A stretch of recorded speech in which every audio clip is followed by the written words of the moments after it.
Bonsoir à toutes et à tous. Merci de votre présence. Ce soir, nous accueillons Ravel Scupian, qui est docteur en histoire de l'art, actuellement responsable en recherche et documentation dans une galerie d'art parisienne. Et Ravel a accepté de venir nous parler ce soir de la dynastie d'Ypres en ses réseaux, donc un nouveau regard sur la place du foyer amiénois dans l'invention du paysage urbain en Europe au XVe siècle. Je laisse la parole à Raphaël. Bonne conférence à toutes et à tous. Merci. Bonjour, est-ce que vous m'entendez si je parle sans micro? Très bien. Oui, ça va. Voilà. Et alors, tout d'abord, un petit mot. Je voudrais dédicacer cette conférence à la mémoire de Catherine Regon, dont j'ai appris le décès prématuré cet hiver, qui était guide conférencière au musée d'Amiens et que j'avais eu la chance d'avoir comme étudiante à l'université d'Amiens. Ce petit mot en sa mémoire, et puis nous allons continuer sur un ton peut-être plus léger, plus gai, avec nos peintres du XVe siècle, des peintres d'Amiens, mais qui ont également vécu en Flandre, qui ont visité l'Italie, qui ont œuvré en Avignon et à Paris. Pour commencer, la crucifixion du Parlement de Paris, à l'arrière-plan duquel vous pouvez voir des monuments parisiens. Un tableau de facture manifestement nordique. Vous voyez des petits motifs de personnages accoudés au parapet, un motif typiquement vanéquien. Vous avez également le pied du griffon belge, le chien du griffon belge au pied de Charlemagne, qui dénote une facture flamande dans ce panneau qui a été attribué au maître de Drebudet. Maître de Drebudet que les spécialistes tentent à identifier avec André d'Ypres ou Colin d'Amiens. Cette crucifixion a été rapprochée d'un manuscrit dont cette miniature contient une vue de monument, la vue de la cathédrale d'Amiens sous la neige, à l'arrière-plan du siège de Rome par Hannibal dans une histoire romaine.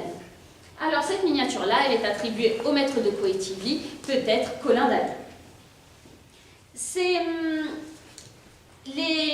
Les chercheurs parisiens tentent à identifier une triade d'artistes anonymes qu'ils ont baptisés maître de Drebudet, maître de Poétivy, maître des très petites heures d'Anne de Bretagne, avec une dynastie de peintres amiénois. Je ne rentrerai pas ici ni dans la controverse ni dans le débat. Je considère simplement cette hypothèse comme une hypothèse de travail très intéressante qui va nous permettre d'examiner finalement le rôle qu'ont pu avoir les peintres d'Amiens, le foyer amiénois même plus largement, dans l'émergence du paysage urbain à l'aube de la Renaissance.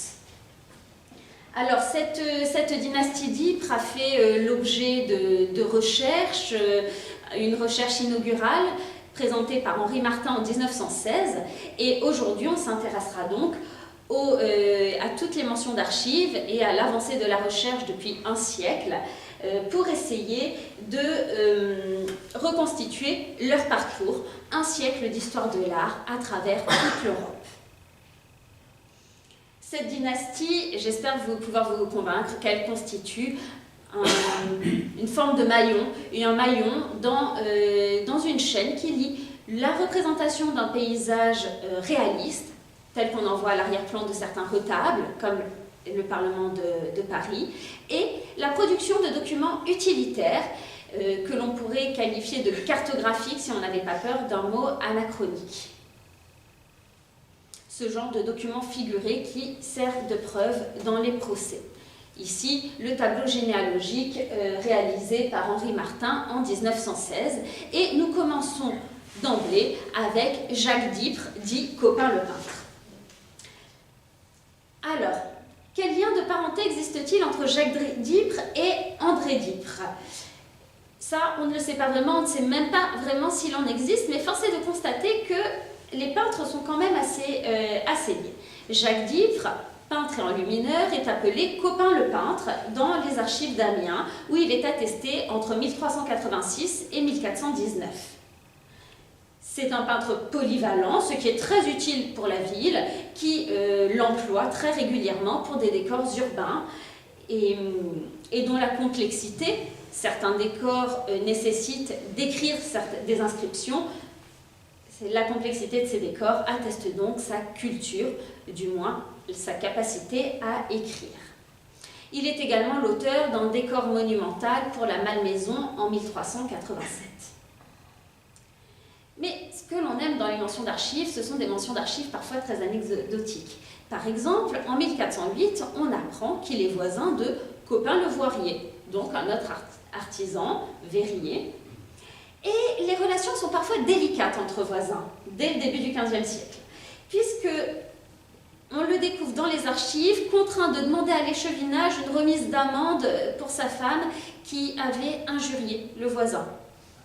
Ce qui est intéressant à travers cette mention, c'est qu'on apprend que sa femme n'était pas toute seule à injurier le voisin. Elle s'acoquinait avec la femme d'un autre voisin. Cet autre voisin n'était autre que Nicaise le Brodeur, Nicaise Sauval. Alors pourquoi ces artistes m'intéressent? Parce que Nicaise Sauval, il a deux autres personnes de son entourage, de sa lignée. On ne sait pas exactement quels sont ses liens de parenté, Jean et Guillaume Sauval. Et il se trouve que Jean Sauval va prendre la suite de Copin le peintre, en charge des décors pour la ville. Il prend la suite de Copin le peintre entre 1419 et 1448. Et malgré ça, malgré ce statut quasiment de peintre officiel de la ville, lorsqu'il s'agit de célébrer l'entrée du dauphin dans la ville d'Amiens, à qui la ville fait-elle appel? À André d'Ypres. À André d'Ypres et à Guillaume Sauval. Donc elle va chercher deux autres artistes que ces artistes habituels, probablement parce qu'ils sont doués de compétences que les autres n'ont pas. Pour se faire une idée, les préparatifs pour une entrée du dauphin nécessitent la conception d'échafauds, de mystères, de décors. Il s'agit véritablement de gérer tout un ensemble de projets et des collaborations entre artistes. Souvent, il vaut mieux également être à la tête d'un atelier, puisqu'il faut avoir des compagnons pour remplir toutes les tâches, voire réaliser les basses besognes. Après cette entrée en matière avec ce Jacques d'Ypres qui semble quand même proche d'André d'Ypres et qu'il a introduit auprès de la municipalité d'Amiens, on va s'intéresser à André d'Ypres dont la vie et l'activité est autrement mieux documentée. André d'Ypres a multiplié les lieux de résidence, Amiens, Tournai, Paris, sans parler de ses voyages, ni des possessions, ni des terres qu'il possédait dans le nord de la France. En dépit de ce caractère gyrovague, il fera des passages longs et remarqués, dont témoignent les archives, à Amiens et à Paris. Qu'il soit ou non finalement le fils de Jacques d'Ypres, ce n'est pas ce qui nous intéresse. Ce qui nous intéresse, c'est qu'il se soit fait un nom auprès de l'échevinage. Puisque André d'Ypres va, pendant 20 ans, apparaître comme l'un des notables de la ville d'Amiens. Il participe régulièrement aux assemblées des notables de la ville. Et parallèlement à cela, il réalise des travaux de mise en couleur de temps en temps, de mobilier urbain, des armoiries de la ville. Il fournit les couleurs. Apparemment, il sait où en trouver de qualité. Et quand on regarde le montant des commissions, il est grassement payé par rapport aux autres peintres. Souvent le double. C'est donc un peintre particulier pour les échevins. Et cette rémunération plutôt avantageuse lui permet de se porter successivement acquéreur en 1431 et en 1434 d'une maison et demie. Une moitié de maison en la Cauchy-au-Blé et une autre rue de la Fourbisserie. Pourquoi une maison et demie? Bon, déjà, il y a des avantages. C'est pas parce qu'on est au Moyen-Âge, on peut se porter propriétaire d'une maison pour pouvoir la louer. Ça fait des revenus non négligeables. On en trouve mention dans les archives. Mais aussi, peut-être parce qu'il y en a une qui lui sert à loger ses fils ou qui lui sert d'atelier. Pour l'instant, on ne sait pas. Les hypothèses sont ouvertes.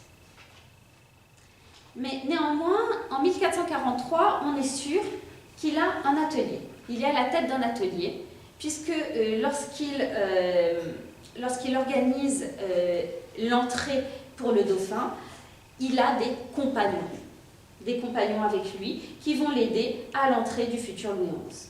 Il est pour cela aidé de Jean Le Magnier et de Guillaume Sauval, comme nous le signalons tout à l'heure. Ils vont réaliser des mystères, des farces, des joyeusetés et notamment une grande arche de Noé. Tout un décor, tout un bateau censé figurer cette arche de Noé. C'est exactement le même type de travaux qu'un autre peintre du XVe siècle, dont vous avez probablement déjà entendu parler, Jean Fouquet, réalisé pour Charles VII. Et tout à coup, dans les archives, entre 1446 et 1450, on se rend compte qu'André d'Ypres a déguerpi. C'est le terme qui est utilisé.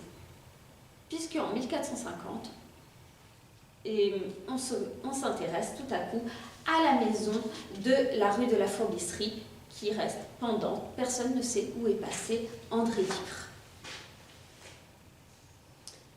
Ce déguerpissement n'était peut-être pas le premier, puisque il y a une forme de silence dans les archives pendant 3 ans, entre 1427 et 1430. En cherchant bien, on le retrouve à Tournai. Pourquoi Tournai? Tournai, il accède à la maîtrise le 13 septembre 1428. Or, pour être franc-maçon de la guilde de Saint-Luc à Tournai, Tournai qui est une cité archiépiscopale, une enclave entre le Hainaut et... oh zut, j'ai perdu le... Enfin, aux confins du Hainaut, il faut résider sur place. Quand on réside à Tournai et qu'on court après la maîtrise, forcément, on est nettement moins présent dans sa ville d'origine. On est nettement moins présent pour peindre les armoiries de la ville sur les pierres, sur les bâtons et repeindre les pignons des maisons. Alors, à cette époque, à Tournai, que se passe-t-il en 1428 ? La ville est fréquentée par 2 grands peintres. 2 grands peintres, je ne dis pas qu'André d'Ypres ne soit pas un grand nom, mais André d'Ypres, aujourd'hui, personne ne sait qui c'est. En revanche, si je vous dis Roger van der Weyden, si je vous dis Jan van Eyck, oui, vous connaissez. Roger van der Weyden, à ce moment-là, lui, il est en formation. Il est plus jeune qu'André d'Ypres. Il est chez Robert Campin. Et il accède à son tour à la maîtrise de Tournai en 1432. Et en 1427, 1428, qui est-ce qui rôde dans les parages de la guilde de Saint-Luc de Tournai? Jan van Eyck. Il ne rôde pas comme ça parce qu'il veut absolument accéder à la maîtrise. Non, non, lui, il est déjà peintre du duc de Bourgogne. Il est là parce que les membres de la guilde de Saint-Luc l'invitent. Alors, jusqu'à présent, si les rapports entre André d'Ypres et Van Eyck ne sont pas formellement établis, il en va autrement des rapports d'André d'Ypres avec Roger van der Weyden.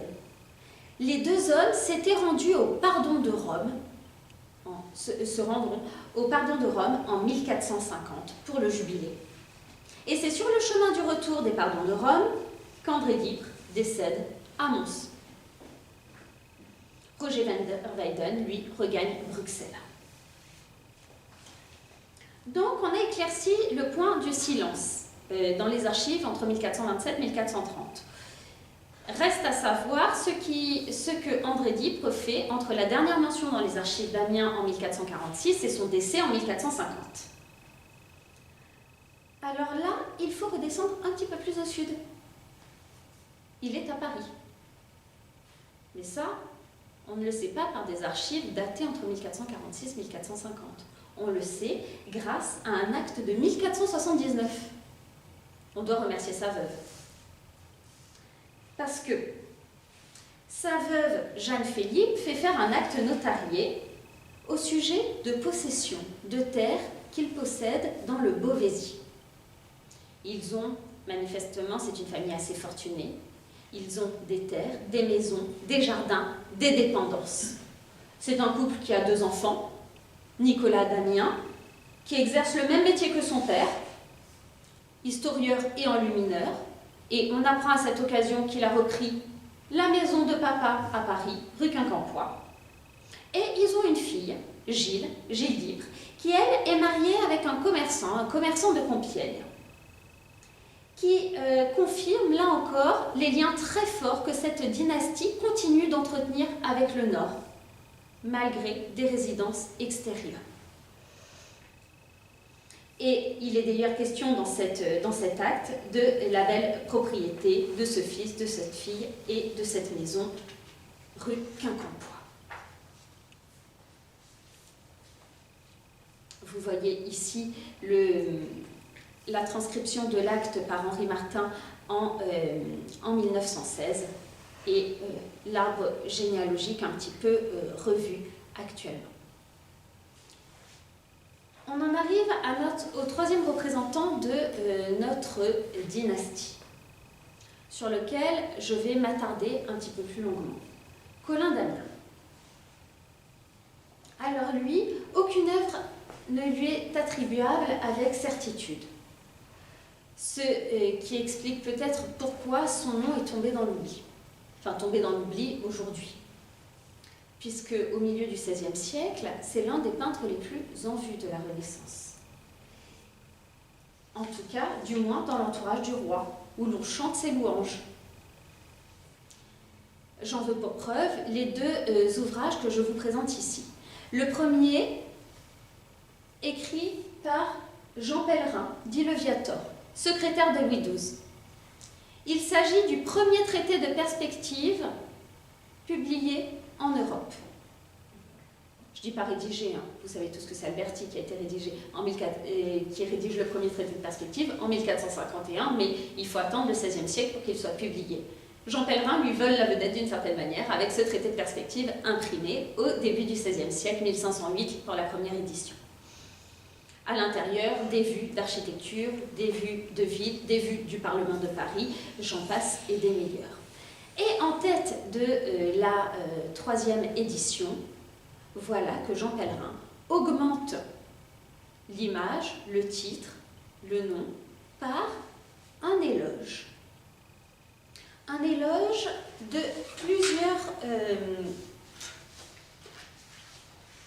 un éloge à plusieurs peintres. On a un peu de temps, j'en profite pour vous lire le document.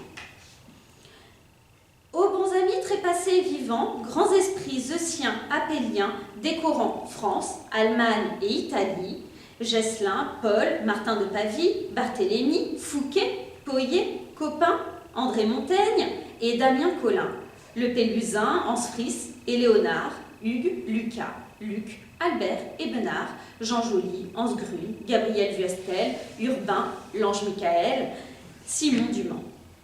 Parmi toute cette liste de noms, on reconnaît certains noms bien connus. On devine Léonard de Vinci, Albert Dürer, Mantegna, Lucas Cranach, Jean Fouquet, dont on parlait tout à l'heure. Et au milieu, littéralement coincé entre Mantegna et le Pérugin, Colin Damien. On lui donne quand même une très belle place. Le deuxième éloge qui est fait à cet artiste se retrouve sous la plume, les caractères, je devrais dire, de Jean Lemaire de Belge. Jean Lemaire de Belge, qui lui-même est originaire du Hainaut et qui rédige La couronne magaritique, un éloge à la gloire de Marguerite d'Autriche, dans lequel il va mentionner quelques-uns des plus grands peintres du temps, essentiellement des peintres flamands et germaniques. Et c'est ce qui est intéressant, parce que finalement, Nicolas Damien, qui est actif à Paris, il se retrouve mis au milieu de peintres étrangers, de peintres de la Renaissance, et notamment de peintres du Nord. Il ne fait aucun doute qu'encore au XVIe siècle, au milieu du XVIe siècle, nous sommes en 1549 pour la couronne margaritique, l'art de Colin Damien est un art typiquement nordique. Je vous lis le texte que vous avez sous les yeux. Il y survint de Bruges, maître Hans, et de Francfort, maître Hugues Martin, tous deux ouvriers très clairs et triomphants, puis de peinture, autres nobles enfants, Damien Nicole, ayant bruit argentin. Et il continue son éloge de peintre du Nord. Ce tropisme nordique qui touche Nicolas Damien vient accréditer une mention, une indication que le chanoine de Haine avait fait dans ses écrits à la fin du XIXe siècle. Il avait mentionné la présence de Nicolas d'Ypres à Amiens entre 1435 et 1444, travaillant aux côtés de son père. Si cela est vrai, ça veut dire qu'il est né aux alentours de 1425. Malheureusement, personne n'a réussi à retrouver la preuve, une preuve tangible de ce qu'avançait le chanoine, qui par ailleurs documentait ses écrits. Donc, Nicolas d'Ypres serait peut-être actif comme peintre et enlumineur, historien et enlumineur aux côtés de son père, bien avant que André Guipre ne l'entraîne avec lui à Paris rue Quincampoix. Cette situation rue Quincampoix à Paris est intéressante à plus d'un titre. La rue Quincampoix, vous la voyez, elle n'est pas très très grande. Elle est située non loin de l'hôtel de ville, que vous repérez ici, en haut à droite, pas loin du cimetière des Innocents, connu pour ses charniers. Sous les arcades des charniers, il y avait les peintres et les enlumineurs qui se retrouvaient pour tenir un petit peu boutique et pour faire des cartes de vœux. On a des mentions du Châtelet qui demandent quand même aux bouchers d'arrêter de tenir leur boutique sous les charniers. Ça fait mauvais genre. Et à côté des Saints-Innocents, les Halles, le pilori et l'hôtel des Ducs de Bourgogne et d'autres hôtels. Évidemment, un certain nombre d'églises. Revenons à cette rue Quincampoix. La rue Quincampoix, elle est assez petite. Aujourd'hui, je pourrais même dire qu'elle est presque sordide, mais elle est entre Beaubourg et Châtelet, pour ceux qui voient un petit peu la topographie parisienne. La rue Quincampoix, au Moyen-Âge, c'est vraiment la rue des enlumineurs, et nous avons des enlumineurs de renom qui s'y sont installés dès le début du XVe siècle.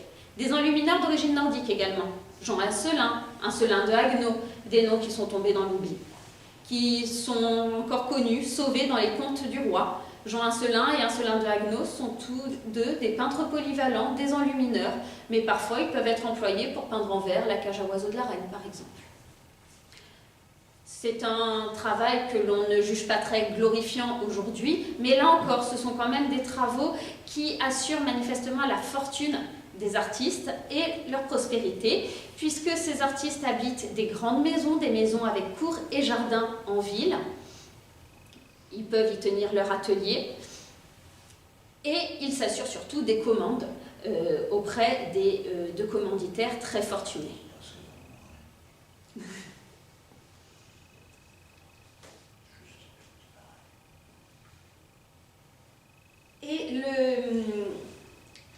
Et donc, Nicolas Damien mène sa carrière rue Quincampoix à Paris.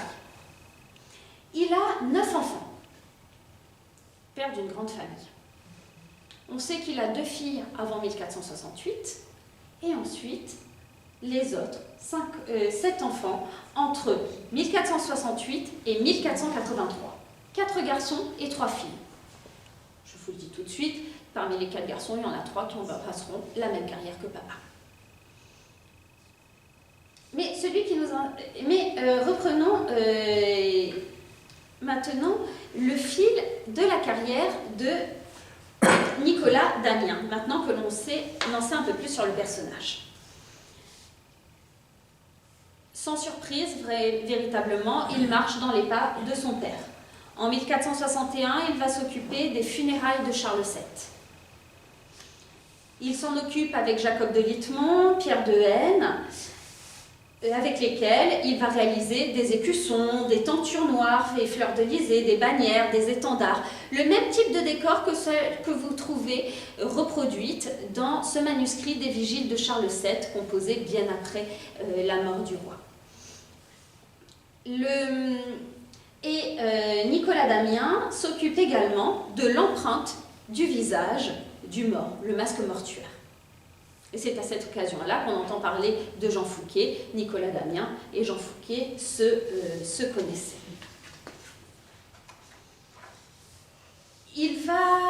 Nicolas Damien va commencer, si j'ose dire, assez doucement sa carrière, d'après les archives, hein, c'est toujours pareil, nous sommes tributaires de ce que nous disent les archives, en réalisant d'autres tâches de cet acabit pour le roi au milieu des années 1460. Réaliser des écussons, des armoiries, des décors de mobilier urbain. Et tous ces travaux dont il s'acquitte sont là encore lucratifs. En 1478, on apprend qu'il se dote d'une maison neuve rue Quincampoix. Je ne vais pas vous mentir, derrière ce terme de maison neuve, je ne sais pas s'il s'agit de travaux de rénovation de la maison ou s'il s'agit d'un déménagement. À partir du milieu des années 1470, sa carrière a pris un nouveau tournant, un nouvel élan. Il est à ce moment-là sollicité pour des ouvrages d'un autre genre. Il est sollicité pour des portraits, des patrons, par lesquels il sert d'intermédiaire entre le commanditaire et un autre artiste. En fait, à travers ce qu'on appelle des portraits, des patrons, Colin Damien va donner à voir à l'artiste les attentes du commanditaire.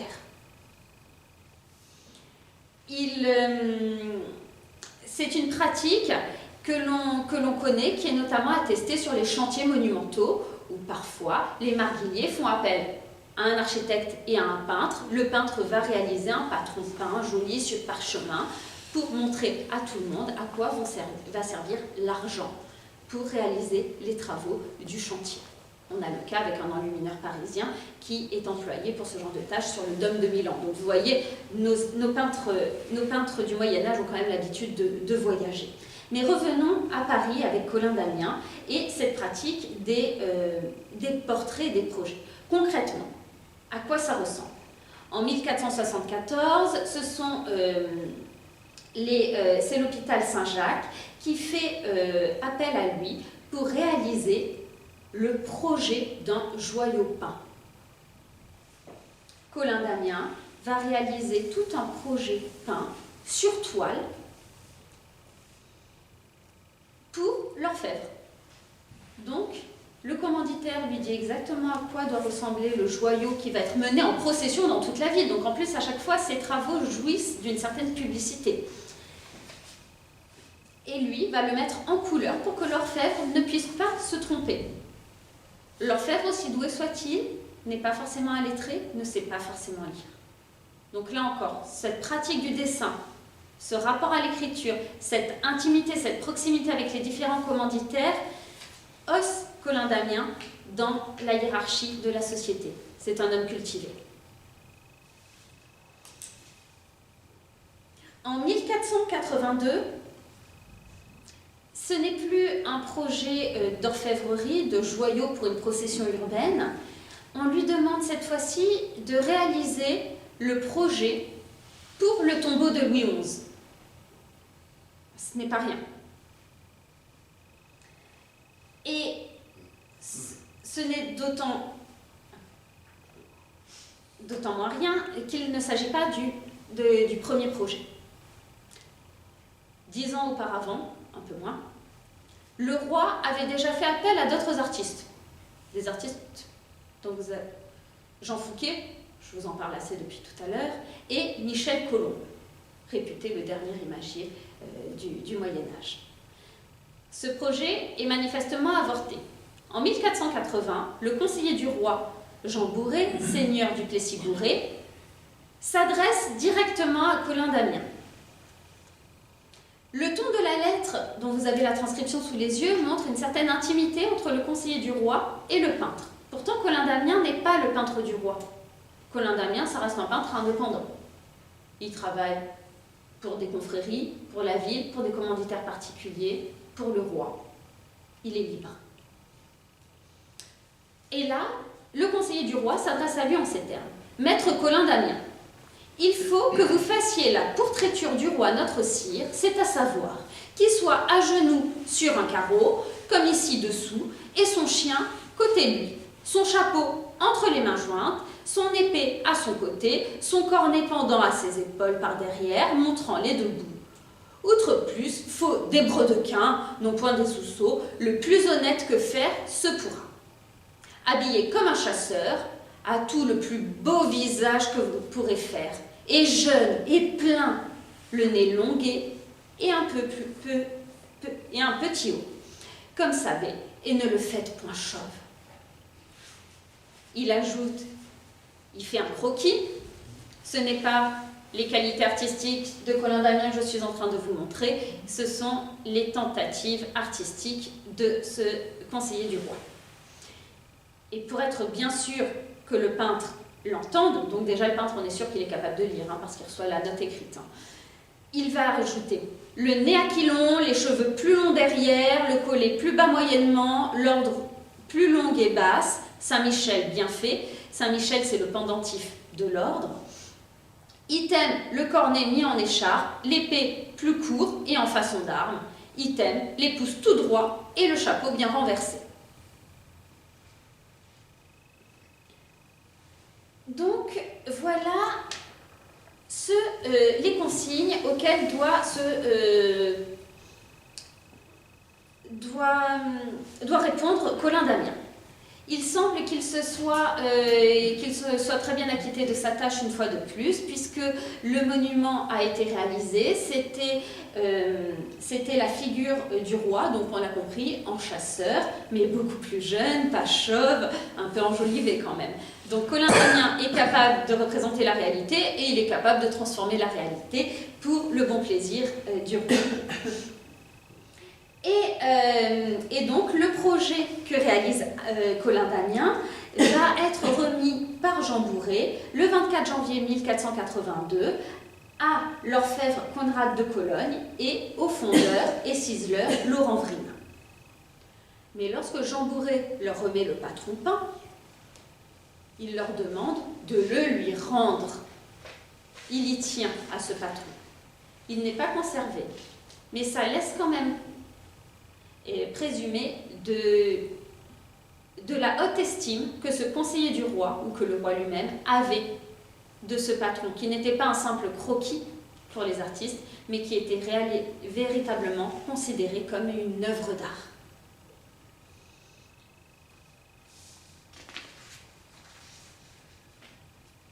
Alors, le tombeau, je ne peux pas vous le montrer, il a été détruit en 1522.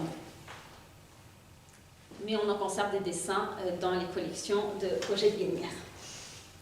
Et de fil en aiguille, en 1488, on retrouve Colin Damien, qui, ce n'est pas parce qu'il travaille parfois pour le roi qu'il oublie de travailler pour d'autres commanditaires, il a des frais, et il réalise le portrait pour un bâton de confrérie, donc de nouveau un projet, un dessin pour la confrérie de Saint-Jacques. En 1495, cette fois-ci, ce n'est plus un projet pour une pièce d'orfèvrerie, ce ne sont plus des projets pour des décors de mobilier urbain, mais cette fois-ci pour une sculpture funéraire, cette mise au tombeau, qui lui a été commandée par Louis Mallet de Graville, amiral de France. Cette mise au tombeau ne reflète pas directement l'art de Colin Damien pour plusieurs raisons. Déjà parce que c'est la transcription, enfin l'adaptation d'un dessin en pierre, en volume, par un sculpteur, Adrien Vincart, mais aussi parce que la sculpture a été déplacée, abîmée et restaurée en 1963 avant d'être mise à l'abri.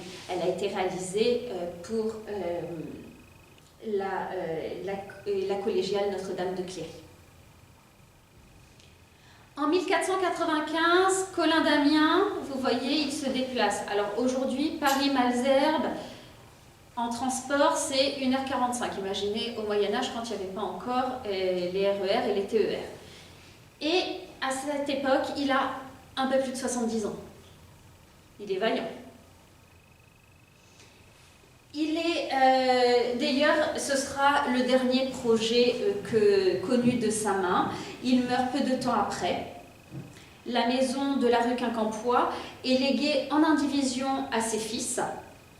Et cette maison sera définitivement vendue en 1509. Parmi ses fils, 3 d'entre eux sont peintres, Jean et Louis qui restent à Paris.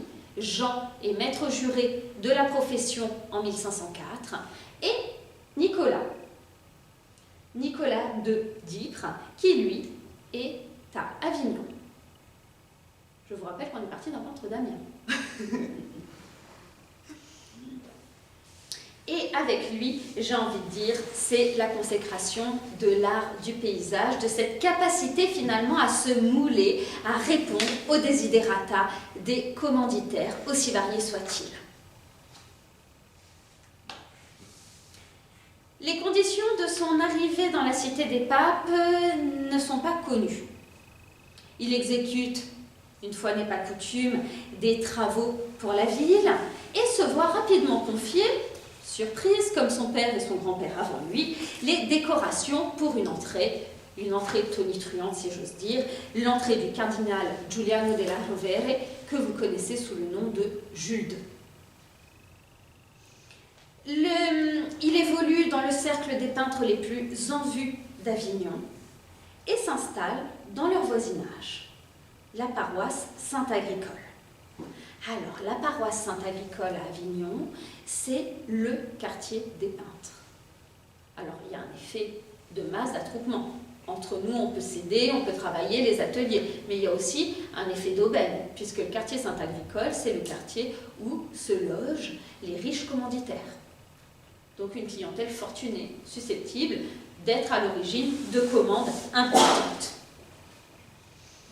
Outre les travaux de peinture, de décoration pour la municipalité, on lui commande roulement de tambour, des portraits. Alors cette fois-ci, ce sont des portraits sur papier, non pas des portraits de sculpture, d'orfèvrerie, en tout cas pour l'instant on n'en a pas de traces dans les archives, mais des portraits de la Durance, du Rhône et des châteaux voisins,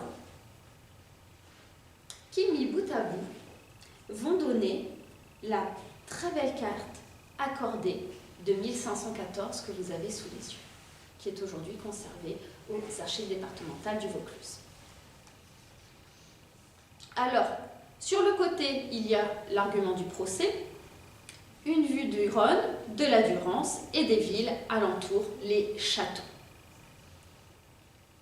Ce terme de portrait désigne le dessin réalisé, trait pour trait en fait littéralement, à la ressemblance, à l'exacte ressemblance de ce que l'on a sous les yeux. Et en plus, vous voyez une science des reliefs absolument époustouflante sur cette carte. Vous voyez tous les creux, les dénivelés, la vallée, les cours d'eau, tout y est. C'est une carte remarquable qui s'appelle figure en langue médiévale ou vue accordée. Alors, ce n'est pas en 1514, à l'issue d'une carrière remarquable, que les échevins lui demandent la réalisation de cette carte, mais on a commencé à lui commander ses portraits en 1502. Ça ne fait que 7 ans qu'il est à Avignon. Mais on commence à lui demander des portraits. Et encore, cette histoire, un procès entre les différents seigneurs, ne date pas d'hier. Ce serait trop simple si elle remonte à 1502. Elle remonte aux années 1470. Ah, ils en ont vu passer des peintres, les échevins. Ils ont d'abord fait appel à Jean Tavernier. Alors vous allez entendre tous les noms des consonances nordiques, à croire qu'il n'y a aucun peintre local, aucun peintre italien. Et après Jean Tavernier, on fait appel à Jean Changenet en 1490. Jean Changenet, le peintre est intéressant. On va s'arrêter un petit moment, on va faire un écart, on va regarder qui c'est, plus en détail. En plus, dernièrement, le musée du Louvre lui a consacré une exposition dossier. Alors, on est un petit peu mieux renseigné sur la personnalité de cet artiste, un peintre dijonnais originaire du diocèse de Langres, qui lui, comme la dynastie d'Ypres avait continué à entretenir des rapports avec le Nord, lui, malgré son activité intense, vous le verrez, à Avignon, continue à entretenir des liens étroits avec Dijon, c'est-à-dire la Bourgogne. Alors, aujourd'hui, malgré une activité importante, abondante, il n'y a qu'une seule œuvre qui puisse lui être attribuée. Et encore, en partie seulement. C'est ce retable conservé dans l'église Saint-Jean-Baptiste de Gretz-Armainvilliers, en Seine-et-Marne, qu'il a commencé en 1490-1495 et que son premier assistant, apparemment, l'un de ses plus fidèles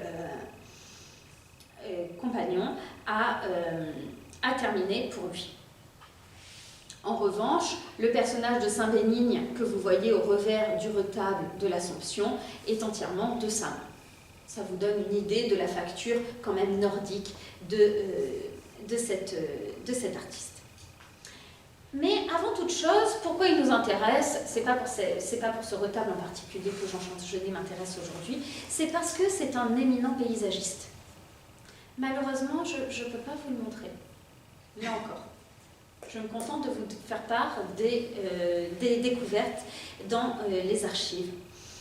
C'est un éminent paysagiste. On sait qu'en 1487, deux notables, Jean Chabert et Tannequin de Pontevès, deux notables provençaux, vont lui commander des retables avec des arrière-plans paysagers reconnaissables. Le premier, Jean Chabert, lui commande un retable avec l'aspect exact de Barbentane. Tannequin de Pontevès, la même année, donc apparemment, le coup d'essai doit être une réussite, puisque Tannequin de Pontevès, on peut imaginer qu'il cherche à rivaliser, en tout cas c'est quelque chose qui lui plaît. Il lui demande également un retable, non plus avec une vue de Barbentane, mais cette fois-ci avec une vue d'Arles et de son terroir. Finalement, une vue comparable à ce que l'on vient de voir sur la carte. Jean Changenet s'exécute. C'est en toute logique que les échevins, que la municipalité d'Avignon va faire appel à lui pour le procès et reprendre la carte du Rhône et de la Durance. Il réside alors dans la paroisse Saint-Agricole et il tient un atelier rue de la Miraillerie. Mais il meurt en 1495, ce qui explique peut-être pourquoi le projet est resté pendant et aurait pu être passé à Nicolas d'Ypres. Parce que, à sa mort, donc son plus proche collaborateur, que nous avons vu à l'œuvre sur le retable que vous avez sous les yeux, il va naturellement reprendre l'atelier de la rue de la Miraillerie. Mais, apparemment, ça ne fonctionne pas vraiment. Ça ne se passe pas spécialement bien, les commandes ne sont pas au rendez-vous de la même façon. Et bientôt, c'est le gendre de Jean Changenet qui va reprendre l'atelier. Le gendre de Jean Changenet, c'est Jos Lieferinx, qui lui va très vite monter son propre atelier un petit peu plus loin, à Marseille. Et c'est finalement Nicolas d'Ypres, Nicolas Damien d'Ypres, qui va reprendre l'atelier de Jean Changenet en 1509, et qui va, alors qu'il a déjà repris ce projet de cartographie.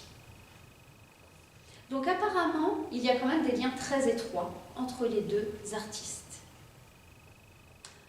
Nicolas d'Ypres est un proche de longue date des Changenet. Lorsqu'il arrive en 1495 à Avignon, tout de suite, il participe à la prisée des biens d'auto des filles de Jean Changenet qui vient de décéder. En 1508, il n'épouse pas la fille de Jean Changenet, elle est déjà prise par l'autre peintre.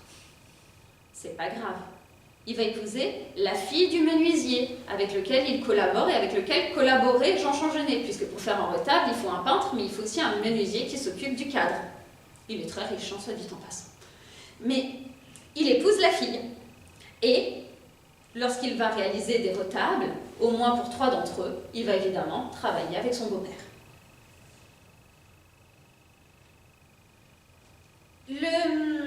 Donc vous voyez finalement ces réseaux de famille et d'amitié. Et le dernier retable que Nicolas d'Ypres va être amené à réaliser en 1431, il n'ira pas jusqu'au bout. Et c'est son fils à lui, Antoine d'Ypres, qui le continuera. Donc c'est comme ça que Nicolas d'Ypres est décédé en 1532-1533.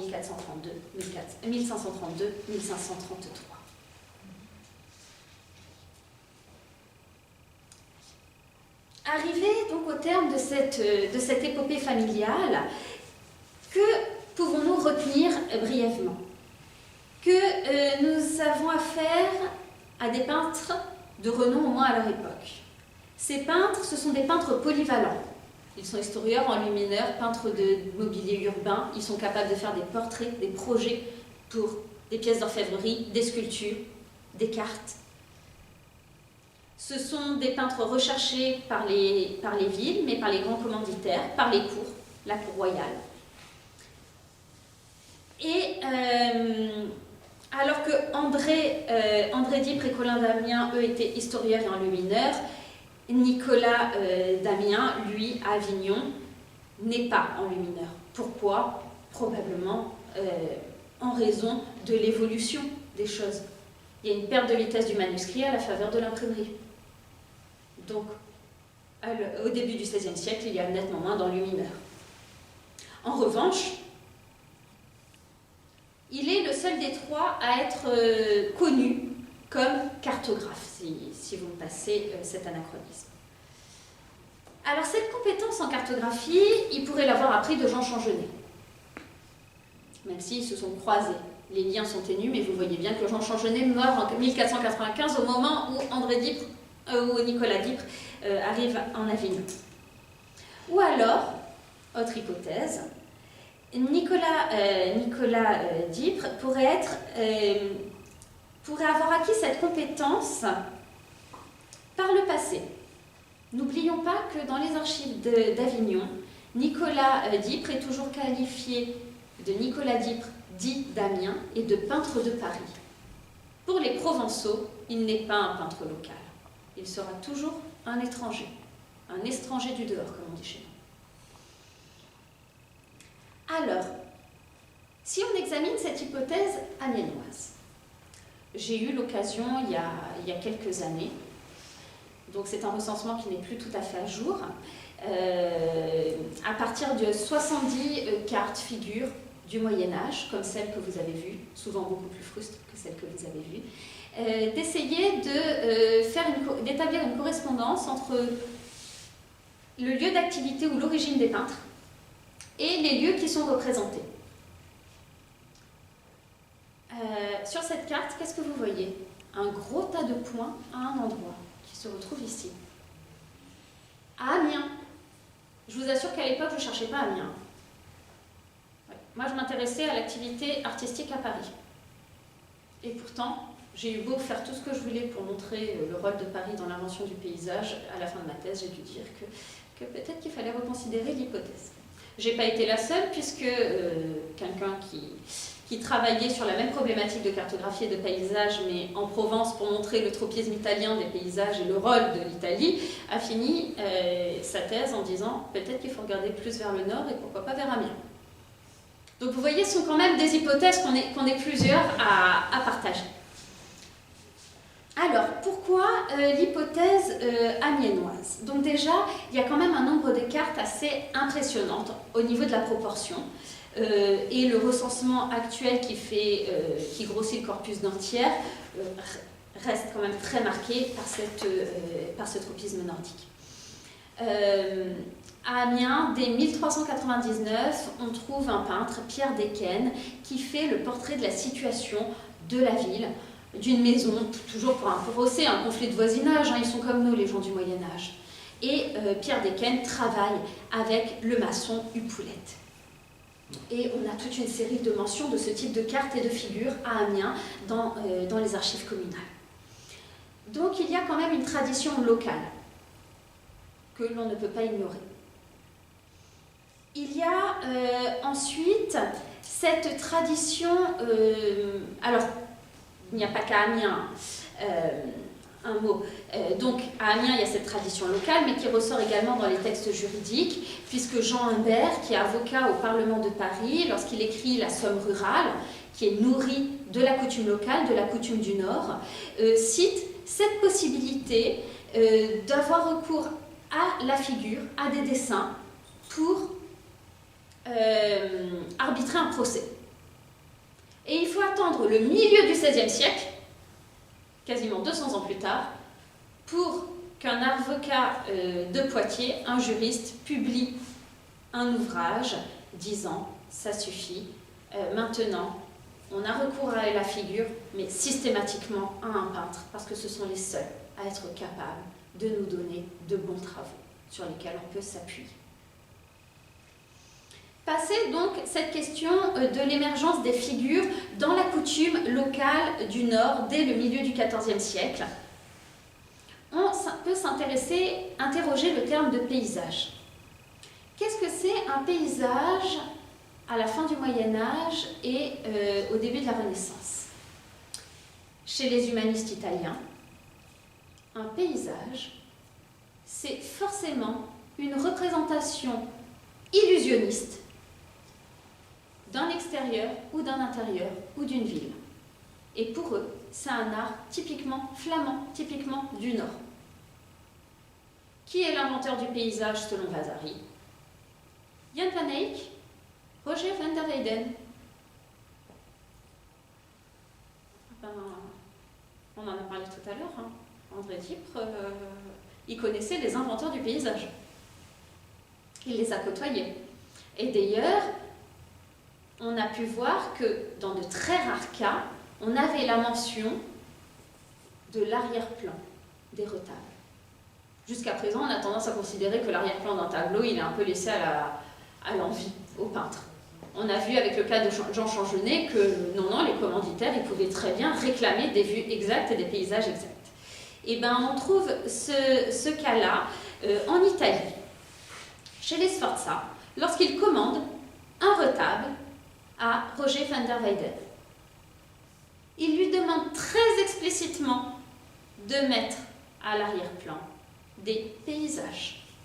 Alors là, la vue n'est pas identifiée, c'est un paysage générique, un paysage illusionniste dans le goût flamand, nordique. Genre d'art que l'on retrouve chez Jan van Eyck, hein, c'est pour le plaisir de l'œil, parce que je vous ai parlé tout à l'heure sans image, ça peut être un petit peu décevant de venir entendre une historienne de l'art et de ne pas voir de jolis tableaux, on se rattrape à la fin. Et on en arrive donc avec finalement ce principe de ces figures accordées, de ces figures de procès qui vont cumuler avec cette vue à vol d'oiseau, cette représentation des reliefs, ces couleurs naturalistes, à la fois le caractère illusionniste du paysage et le caractère réaliste, puisqu'on est sur des pièces à conviction dans le cadre de procès. Alors qu'on s'entende bien hein, sur le caractère réaliste d'une carte au Moyen-Âge. On a des exemples dans les archives, je vous demande de me croire sur parole, mais c'est un petit peu comme quand Jean Plessis demande à Paulin d'Amiens le portrait du roi. Alors, vous faites tout exactement, mais on améliore un petit peu. On a le cas au Parlement de Paris d'une figure, les peintres sont rendus des jours et des jours pour faire des petits papiers, des petits portraits comme a fait Nicolas Divre, sur place, pour relever. Ces petits papiers, ils les ont assemblés devant l'avocat et le procureur au Parlement. La scène est croquignolesque, ils sont là. Et après, chacune des parties, très diplomatiquement, va s'accorder. C'est pour ça qu'on parle de figures accordées, parce qu'ils vont faire bouger au peintre les morceaux de papier. Et ils vont redessiner le paysage. Et une fois qu'ils se sont accordés sur le paysage, le procureur du Parlement, il est là, il s'assoit, il demande au peintre sous ses yeux de réaliser la figure accordée, pour être sûr que les peintres ne trichent pas. Donc vous voyez, quand au Moyen-Âge on dit que les peintres ne sont pas capables de représenter, qu'ils prennent des libertés avec la réalité, ben, parfois ce sont plus les commanditaires que les peintres qui prennent des libertés avec la réalité. Mais des exemples, après des exemples quand même très particuliers de peintres d'exception, comme Nicolas Dipre, peintre amiénois actif en Avignon, ou Zacharie de Sellers, qui a réalisé le plan d'Amiens et de ses ortillonnages. Je n'ai pas résisté au plaisir de vous mettre ce petit détail de 1542 qui vous montre qu'en effet, Nicolas Dipre, même si il a bénéficié de certains substrats de la part de la famille Changenet, il y a quand même une tradition locale. Zacharie de Sellers, lui, était à Amiens et il réalise des paysages, des cartes absolument comparables à celles que fait Nicolas Dipre.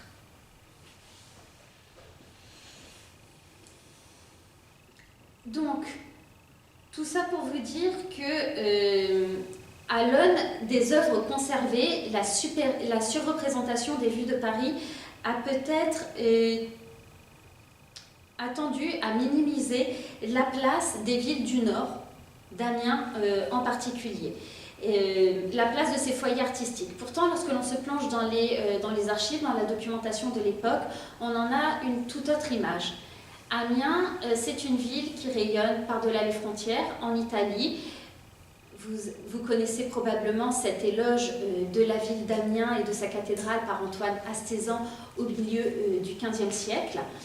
Nous avons également les marguilliers de la cathédrale de Troyes qui, lorsqu'en 1456 il s'agit de rénover leur cathédrale, envoient les peintres, les sculpteurs, les artistes visiter 3 cathédrales, seulement 3, pour prendre modèle, pour prendre inspiration. Ils vont visiter Reims, ils vont visiter Paris, ils vont visiter Amiens pour s'en inspirer. Amiens, ce n'est pas seulement au milieu du XVe siècle qu'elle est connue. La première représentation de la nef de la cathédrale d'Amiens, elle date de la fin du XIIIe siècle. On la trouve dans l'album de Villard de Honnecourt. On la retrouve dans le puits de 1438 conservé au Louvre. On reconnaît, il faut plisser les yeux sur cette image, mais la prochaine fois que vous irez au Louvre, j'espère que vous penserez à moi, au niveau du triforium, les arcatures qui sont surhaussées d'arcs en mitre. Là encore, on voit que dans cet art d'Amiens, on a un tropisme flamand, des antériorités, comme Jan van Eyck, mais on a également une filiation avec des artistes de la région, à Abbeville, qui vont réaliser le puits d'Abbeville, en prenant cette fois, non pas pour modèle la cathédrale d'Amiens, il ne faut pas exagérer, mais Saint-Vulfranc d'Abbeville. Et ce rayonnement de la cathédrale d'Amiens, on s'en rend compte au XVIe siècle. Vous connaissez évidemment les décors à l'arrière-plan de la clôture du chœur de la cathédrale, dans le puits de 1521. Dans tous les puits qui ont disparu et que Jean Pichor a maltraités en remplaçant les vues d'Amiens par des vues de Paris dans un style renaissant antiquisant. Et finalement, une connaissance de la ville d'Amiens qui fait que des peintres actifs à Gisors, dans le Vexin français, vont, en marge d'une figure, la forêt de Thel, représenter la ville d'Amiens. Cette ville d'Amiens, ils la connaissent peut-être pas, ils ne sont pas allés la relever sur place. Mais la précision de la vue des monuments qui y sont figurés, que l'on peut reconnaître et identifier, montre qu'il y a des modèles qui circulent et que la ville d'Amiens jouit d'une certaine renommée tout au long du XVe siècle et du XVIe siècle. Je vous remercie pour votre attention.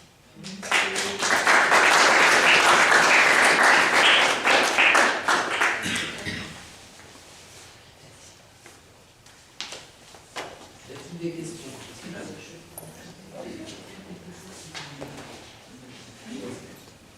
Alors, merci beaucoup Raphaël pour cette très intéressante intervention. La conférence de juin, du mois de juin, est annulée. Donc, la prochaine conférence aura lieu le 30 septembre. D'ici là, vous pouvez quand même venir aux archives si vous souhaitez. Le 21 juin, les archives ouvrent leurs portes pour la fête de la musique. En fin de journée, vers 18h, nous aurons un concert de fanfare, la fanfare de l'Étoile. Puis ensuite, nous donnons un spectacle autour de Carmen, l'œuvre de Georges Bizet, puisque cet opéra, enfin Carmen, surtout la première cantatrice qui a joué Carmen, a joué un rôle est en lien avec le département de la Somme. Voilà, je vous en dis pas plus. Ça, c'est un spectacle qui est gratuit sur réservation.